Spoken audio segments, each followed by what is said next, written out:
My channel. આજે આપણે બનાવશું ચણાના લોટની સેવ। તેના માટે આપણે 2 કપ ચણાનો લોટ લેશું। અત્યારે મેં તૈયાર બેસન જ લીધો છે। લોટને ચાળી લઈએ। હવે તેમાં હાફ ટેબલ સ્પૂન મીઠું, 1 ટીસ્પૂન હળદર અને 1 ટીસ્પૂન હિંગ નાખી દઈએ। તેમાં 1 ચમચી જેટલું તેલનું મોણ નાખી તેને મિક્સ કરી લઈએ। હવે તેમાં થોડું થોડું પાણી ઉમેરતા જઈ આ રીતે ચમચાથી જ લોટ બાંધી લઈએ, જેથી હાથમાં લોટ ચોટે નહીં। પાણી ઉમેરતી વખતે લોટ વધારે ઢીલો ન થઈ જાય તેનું ધ્યાન રાખવું।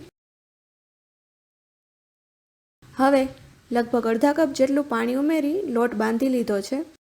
તેમાં 1 ટીસ્પૂન જેટલું તેલ નાખી લોટને એકદમ સરખી રીતે ચલાવી લઈએ।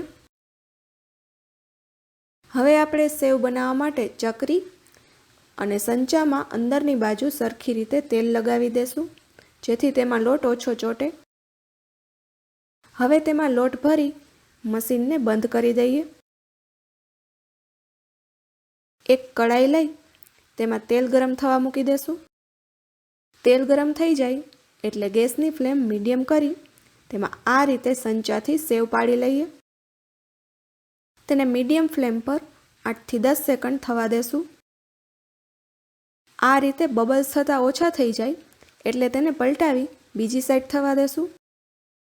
સેવને તળવામાં ખૂબ જ ઓછો સમય લાગે છે, તો સેવ આ પ્રમાણે ક્રિસ્પી થઈ જાય એટલે તેને કાઢી લઈએ અને આ જ પ્રમાણે બાકીના લોટમાંથી પણ સેવ બનાવી લેશું।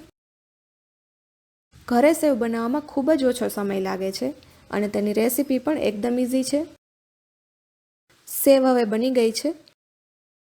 જો તમને આ રેસીપી સારી લાગી હોય તો વિડીયોને લાઈક કરજો, શેર કરજો અને ચેનલને સબસ્ક્રાઈબ કરવાનું ભૂલતા નહીં।